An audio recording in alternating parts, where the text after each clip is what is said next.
This episode is brought to you by the Colfax Avenue Business Improvement District. Looking for fun that's a little less fancy and a lot more Colfax? Even during VRT construction, your favorite street is bringing the vibes, food, fun, and unforgettable events. Show your love by visiting Colfax businesses or joining this spring for the Krabby for Colfax Seafood Boil fundraiser, the first annual Apothecary Tour, Big Wigs Bar Crawl, and the Colfax Avenue Community Cleanup. Support the places that make Denver, Denver. I mean, I love the people of Colfax. My favorite guy in a bathrobe, wig, cigar. So look, maybe I'll see him there. I'd love to see him there. That's what makes Colfax Colfax. You don't know who you're going to see. Colfax is always open, always authentic, and always worth the trip. Get all the event details and sign up at colfaxav.com. That's colfaxav.com. This episode is brought to you by the Regional Air Quality Council. Happy Air Quality Awareness Week! The biggest air quality issue in our mile-high summers is something called ground-level ozone. It's created from pollutants like car exhaust. You can't see it, you can't smell it, but it is the leading cause of respiratory problems like asthma. But good news, you can help. This summer, you can take steps for better air, like switching to electric lawn equipment, upgrading your car to an EV, working from home, or just choosing to walk, bike, or scooter instead of drive. Sign up for Summer Ozone text alerts to know when it matters most. Just text Better Air CO to 21000 or visit simplestepsbetterair.org. Again, just text Better Air CO to 21000 or visit simplestepsbetterair.org.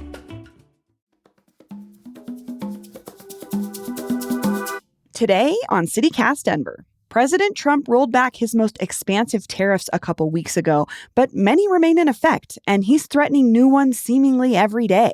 All that back and forth has got many Denverites worried about a recession. So I'm sitting down with Greg Sobetski, the chief economist responsible for creating forecasts for the state legislature, to understand what all this uncertainty is going to mean for us here in Colorado. Today is Wednesday, May 7th. I'm Bree Davies, and here's what Denver's talking about.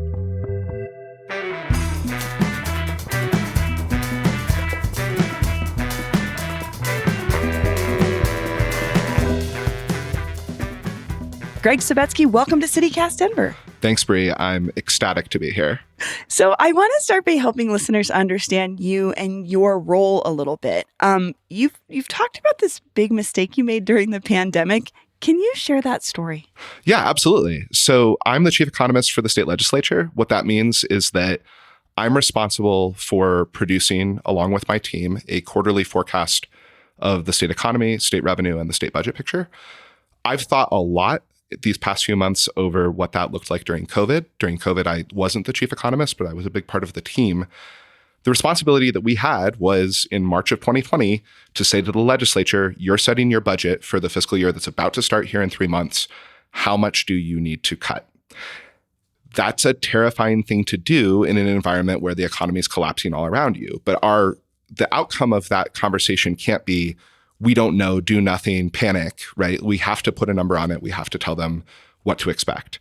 In the COVID episode, what we did is we looked at how much we expected the pandemic to hurt consumer activity, how much we expected that to hurt employment, how much we expected that to hurt revenue that the state gets mostly from your income and sales taxes.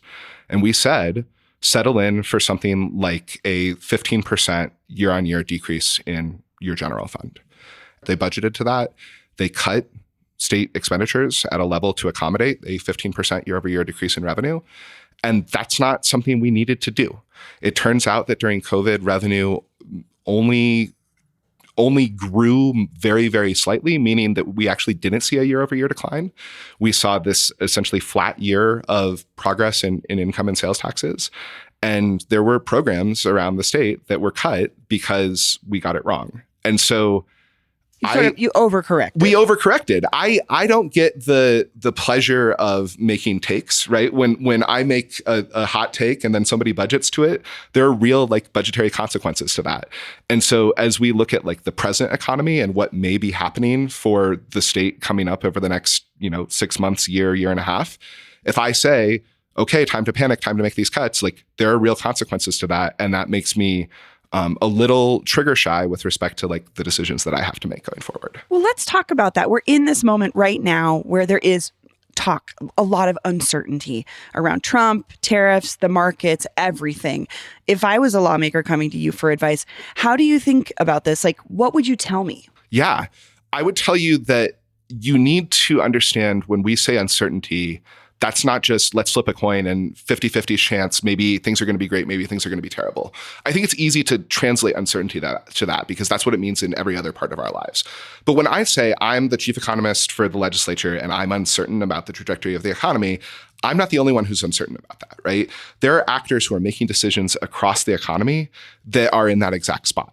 And so what that means for them is, hey, I was going to make a decision about where to build a factory, or whether I was going to hire a bunch of people, or whether I was going to roll out a new product line. And those are decisions that now may have pretty devastating consequences for that business if policy plays out in one way or another. And so that uncertainty means that actors across the economy have a strong incentive to kind of do nothing and wait and see. The economy in general doesn't like when people do nothing. It doesn't like when everybody's waiting and seeing, because that means that we're not growing jobs, we're not growing consumption, we're not contributing to growth in the economy. All a recession is just an environment where the economy is not growing. The economy can only grow or shrink, and if it's shrinking, that's definitionally a recession. So when we don't have that level of investment, consumer confidence, business confidence, that uncertainty manifests as recession risk. When I talk to members, I want them to understand, I'm going to tell you about uncertainty. I'm not currently forecasting a recession, but you need to understand that when I say uncertainty, it's not just me that's uncertain. It's everybody out there who's uncertain, and they're making very cautious decisions in light of their uncertainty. So you said it's uncertain, but you're not necessarily predicting a recession. Correct. So if you're not forecasting a recession, what are you forecasting? Sure. So here's where we're at right now. We have a labor market in Colorado that's growing. We saw an increase of just about 2,400 jobs year over year across the state from last March to this March. That's nothing. That's 0.1%. And so essentially that means we're not receding, but we have very minimal job growth. And in many industries, we do have losses, whether that's in financial activities or in professional and business services. Those are areas where we've seen some losses. We've seen some gains in government and healthcare. That's where we're at now. We expect that we'll see a little bit of continued job growth over the rest of the year. Again, not much.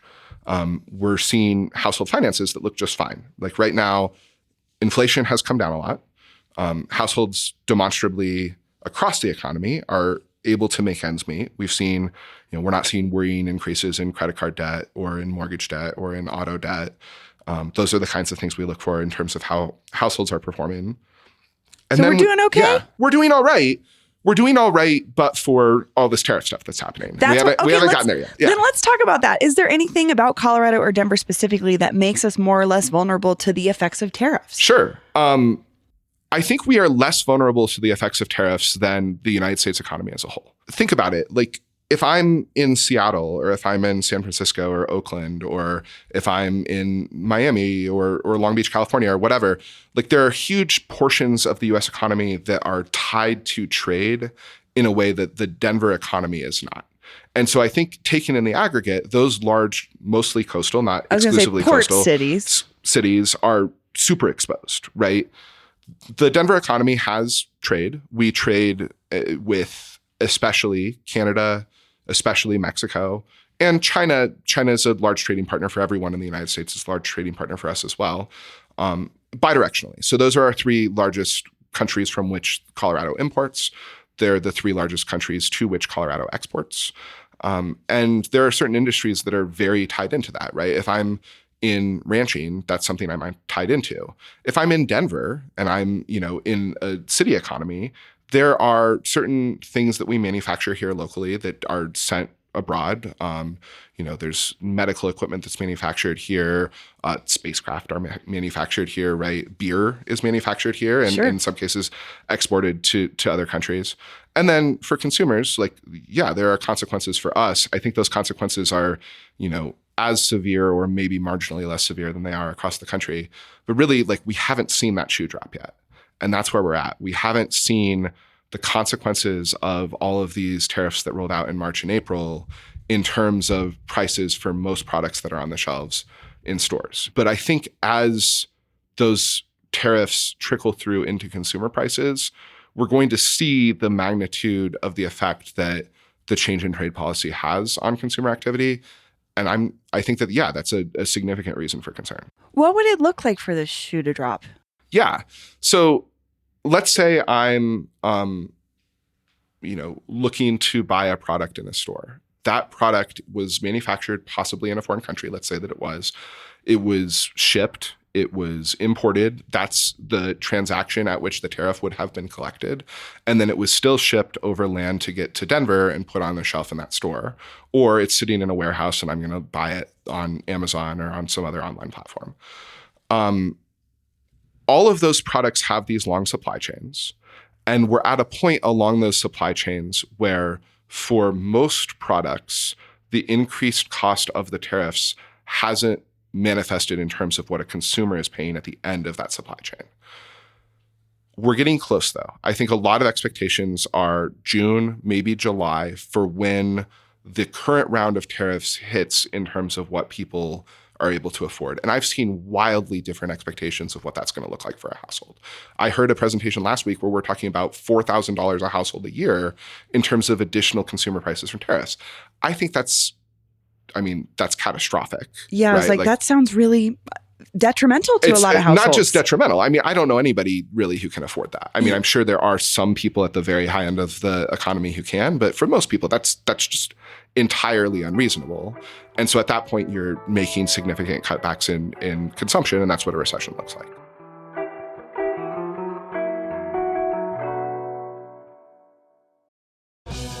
This episode is brought to you by GMC. When you have 4 new tires, every drive feels fresh. Right now, buy 3 select tires and get 1 for just $1 during the GMC Certified Service Fresh Start Tire Event. Visit gmc.com/service offers or see dealer for full details. At participating U.S. GM dealers only. Highest or equal value tire will be $1. Offer ends 5/31/2025. Not available with other offers. This episode is brought to you by Loom by Atlassian. Are you feeling stuck at work? Get your team unstuck with Loom video messaging and move work forward. Use Loom to simultaneously record both your screen and yourself to share a quick update, provide feedback, train a colleague, and everything in between. Plus, add Loom AI to your meetings for instant written notes and recordings. Try Loom today at Loom.com. That's LOOM.com. So I want to ask you about this video that I saw recently from this woman on Instagram who was talking about, she called it like gentle stalking. It basically felt like don't panic buying. And it kind of reminded me of the like runs on toilet paper we saw back in 2020. Do you think we might see real shortages of everyday goods like that? We saw it like back earlier this year, February, March, we saw people go out and buy things that they expected to want to purchase over the next several months, that they expected would become more expensive over the next several months. I wanted, like, not me personally, but if I had wanted to buy a new car, maybe I was going to do that in November, and instead I did it in February because I had more confidence that I could afford the car in February and wouldn't necessarily get the car I wanted or be able to afford the car that I wanted if it was going to come later in the year. Ditto refrigerators, ditto washing machines, ditto, big appliances that we know are manufactured elsewhere and that are very expensive and that would like have a meaningful impact on your household budget if you had to purchase them at a higher cost. For everyday goods, I'm less concerned, maybe naively, than I was certainly during COVID, when it was just, hey, people are stocking up not because they think these goods are going to literally become unavailable, but because they're concerned about the downstream risk of having to go out and buy those goods, right? Like March of 2020, we're all concerned we're going to be living in the apocalypse and we aren't going to be able to go to a store because stepping outside is going to expose us to this horrible hazard where we need hazmat suits and controlled environment masks and stuff like that.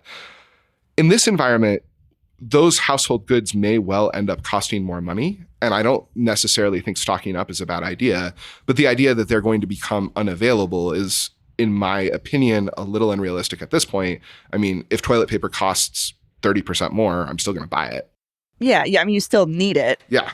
But it does, I don't know, that the panic buying thing gives me anxiety because are those folks that need it not going to be able to access it like we saw with a lot of products during COVID? Sure. Folks that really needed things, even early on masks. Yeah. That was a huge issue then because, stores were empty because people had purchased all of the product. If we really saw that kind of a run where everyone was going out and panic buying, then the supply chains couldn't keep up, right? If everybody decided instead of buying the one package of toilet paper I was going to get for this month, I'm buying 4, then yeah, that's a real supply chain problem. We just don't have the ability as an economy to handle that kind of an increase in demand, and then things would be empty. But I don't think that this set of economic circumstances is going to so hinder supply chains that they can't supply toilet paper to the people who need it, provided that, other people don't take from those people, if that makes sense. We probably don't need to do some crazy bomb shelter stocking. I don't think so. I don't think so with respect to non-durable everyday goods. Maybe with the bigger price items. My wife was like, hey, maybe we should get an extra box of diapers. I was just thinking, anybody that's had to buy diapers in the last couple of years, that's expensive. It is. So buying extra diapers? In the moment, expensive. It's a big line in the budget when we're at, wherever we're going out to buy diapers at. Yeah, for sure. So how will this uncertainty or how could it affect the jobs here, like local jobs in Denver? So we haven't talked about immigration yet. Let's talk about it. I think we should talk about immigration, and I think we should talk about aging and demographics. Okay. So for the immigration side of that picture, one thing we've known since, Election Day is a dramatic decrease in migrant inflows into the United States. When I say migrant, I actually don't love that word. I think people coming into the United States to work is a longstanding thing that's happened forever, right? But we see a lot less of it in an environment where we have a federal government that's demonstrated some level of hostility towards immigration. So that's, supply side stuff. But I also think that there's, consequences to either actual deportations or to people choosing to leave the United States because they're fearful of deportations that might result otherwise. If I expect that could be something coming for me, I might choose to leave so that I at least know where I'm going to end up. There are real labor market effects to reduced legal immigration, reduced illegal immigration, self-deportations, et cetera, that impact construction, that impact, the hospitality industry. And that's happening, right? That's happening already. And when you see those labor constraints, that both drives down the ability of, say, the construction industry to meet demand, and also drives up costs if I'm, looking to make an addition to my home, or if I'm looking to build a new commercial building. Those things are just going to be more expensive, both because of labor and because of the import costs associated with tariffs. So that's a piece of how, the immigrant flows in the labor market have an effect on what people have to pay for things. In terms of jobs, it also means that to some extent, a job may become available because the person who was going to do it is no longer in the country. But that may not necessarily match where people who are seeking jobs would want to find them. And so we have this supply-demand mismatches issue. I am not at present concerned about the level of unemployment in the economy.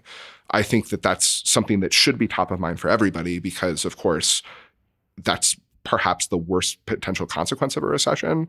And if we ended up in a space where the economy is just collapsing, could happen, I would be a lot more concerned. At this point, though, the signs there haven't been quite as worrying. So what do you think the everyday Denverite should be aware of preparing for then, if we're talking about maybe jobs stay stable, or, maybe we don't see immediate impacts of the tariffs? I still feel like folks are worried. I do not think people are wrong to be worried, to be very clear. It's the dismal science, right? Worry is sort of the currency of my trade in a lot of ways. I think that at this point, consumer expectations are for much higher inflation than we currently have. I said that inflation is low. That's kind of something that shocks people. I think people are constantly blown away by the price of everyday things across their lives. And I have to sort of remind them, when we measure inflation, we're looking at the year-over-year change in prices. The year-over-year change in the aggregate prices that people pay for things isn't actually that bad at this point. We're sort of living in this like post early 2020s environment when inflation was so severe and everyone's still dealing with that sticker shock.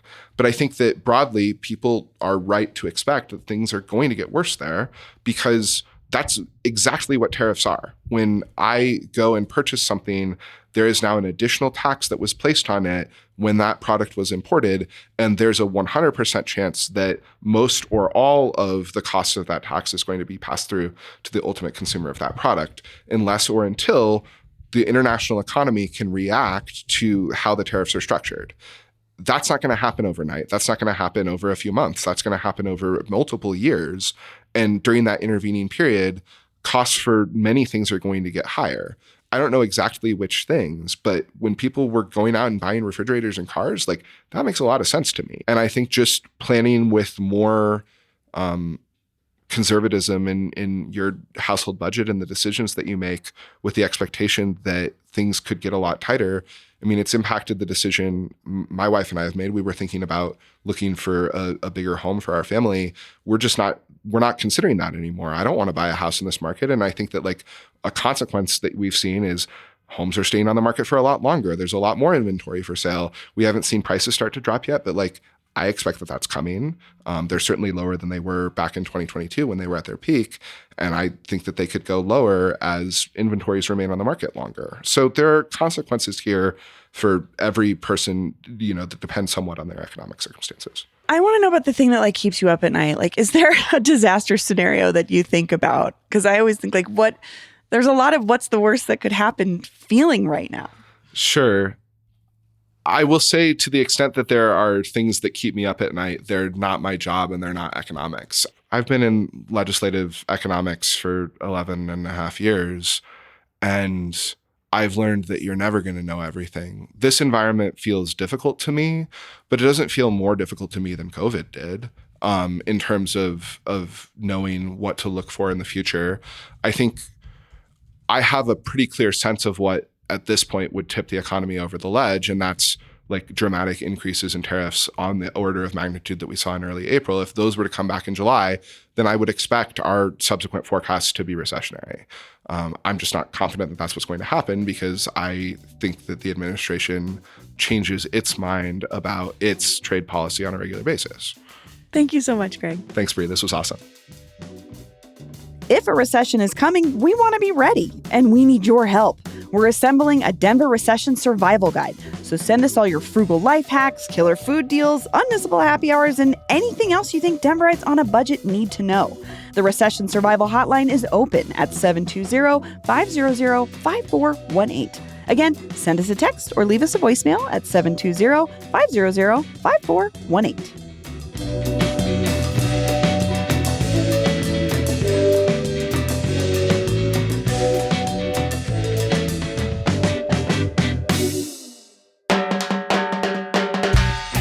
That's all for today here on CityCast Denver. If you enjoyed this show, why not take a minute to tell a freakin' about us? Rate the show wherever you get your podcasts and subscribe to our morning newsletter and learn more about us at denver.citycast.fm. We'll be back tomorrow morning with more news from around the city. See you later.